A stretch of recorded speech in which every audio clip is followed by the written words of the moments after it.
With that said, first and foremost, this theory needs to begin by challenging a long-held standard in physics, a singularity, infinite density with zero volume, as the prevailing theory for black holes. To start by challenging that, isn't that from Einstein? Yes. And I think without something interfering on the way to compressing into a singularity, yes, he would be correct. However, it's never been conclusively proven, and I think something happens just short of absolute compression. You're suggesting something happens to avert that eventuality to save the mass from zero volume. I have a thought experiment on this subject. Okay, Philip, fire away. A baseball player hits a ball into the right center field gap, just as mass begins to supernova in a star. He rounds first, heading for second.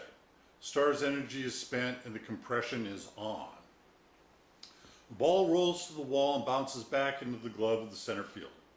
The base runner steams past second, rolling towards third. Mass is now getting denser and colder as it compresses, as the center fielder slings the ball to the cutoff.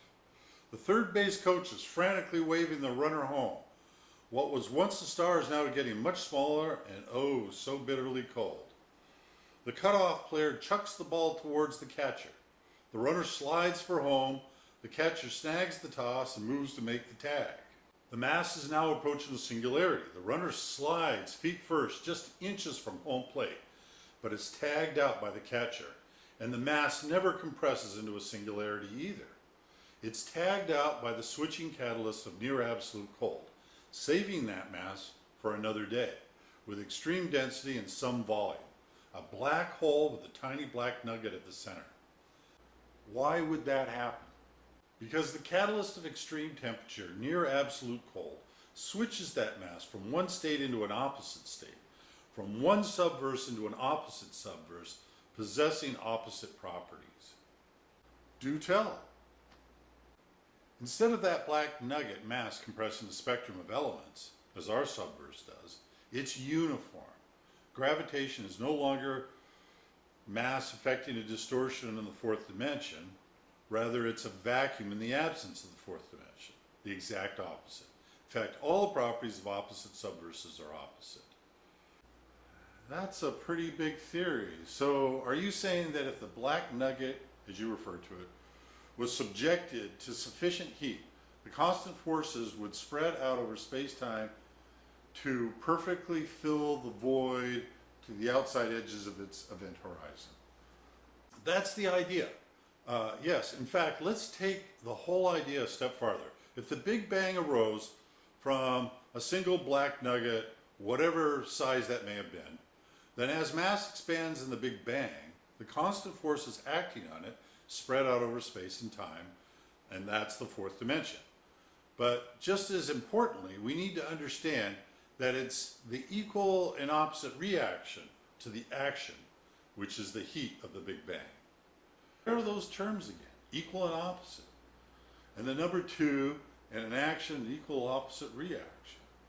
So hold on, let me do something with that. Could we say that the action of the Big Bang opens the door, and the equal and opposite reaction pressures up the closer, the fourth dimension? Yes, and to tack something else on, as a supernova compresses into a black hole, part of the closer related to that amount of mass shuts.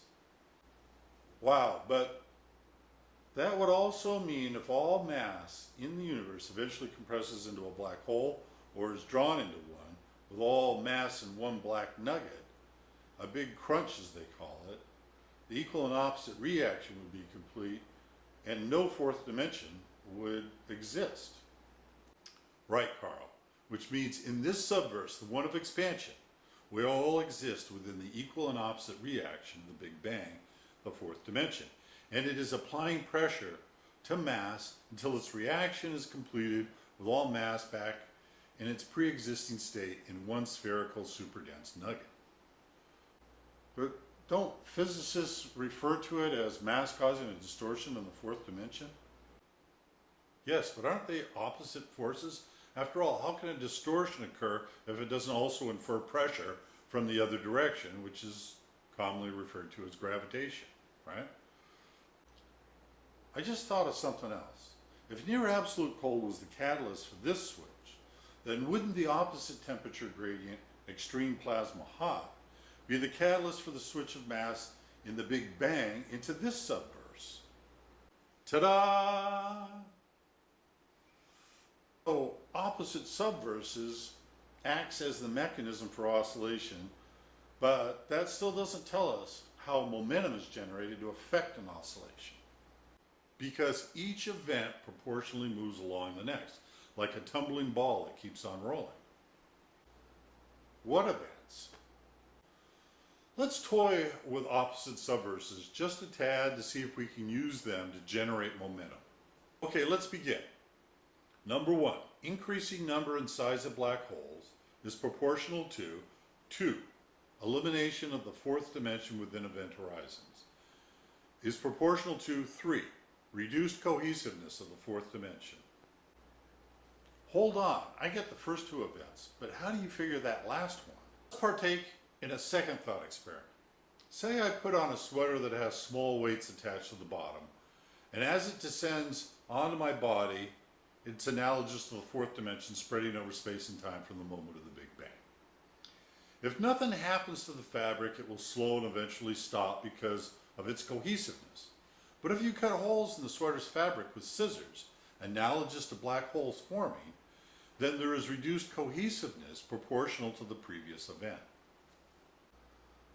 That's interesting, but still, patience is a virtue, which we shall exercise with 2 more proportional events to add. Is proportional to 4, reduced resistance to the original expansive force of the Big Bang. You lost me there. Well, think of it this way. As cohesiveness reduces proportionally, there is less resistance to the force that propelled the Big Bang expansion of the universe. Oh, I see. Okay. But that still doesn't mean much, right? Well, let's add the next proportional event and see if it tells us more. Is proportional to accelerating universe expansion. Oh, I see where you're headed with that. That's pretty nifty routine. So each event is proportional to the next, and that establishes momentum. So we can see the model of opposite subverses supports the idea of proportional events as an alternative way of explaining why universe expansion is accelerating, instead of needing something else as an expansive force. If we're to make an astronomical prediction regarding those 5 proportional events, how would we word it? Since all 5 are proportional, there is no need to have data for all of them. If the first one is proportional to the 5th, that proves it. Hold on.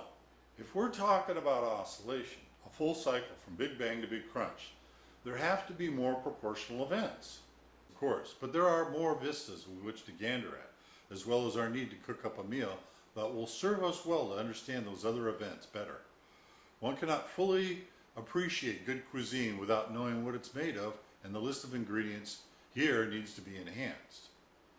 Are we talking about lunch or this theory? Okay, we have a problem with opposite subverses. Something that would require an outside force, or at least something that mass cannot provide. What is that? Heat. Thermal energy as the catalyst for the Big Bang switch from the opposite subverse into this subverse. Remember, the mass is near absolute cold, so it contains nowhere near the amount of thermal energy needed for the switch. Oh, that is a problem. Why is there always some bugaboo? When we used opposite subverses to propose an alternative way universe expansion is accelerating, the operative word was opposite. By having 2 of something, like 2 subverses, that are opposite, it does something nothing else can. It provides oscillating momentum. So if we were trying to solve for a source that could provide for the heat, then we should see if there is something opposite to mass. Another form of matter? Okay, here's my idea. Darwin was correct about evolution, right?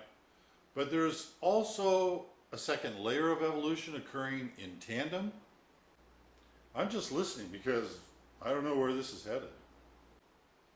I'm pontificating, sure, but hear me out. This other form of matter, let's call it consciousness or the soul.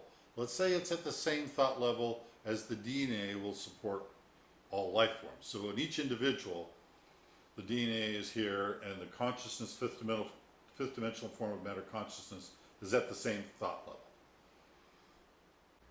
So a kind of symbiosis? Yes. And over the lifetime of a life form, if the DNA alters to support a higher thought level, the consciousness compresses to match that higher thought level and vice versa.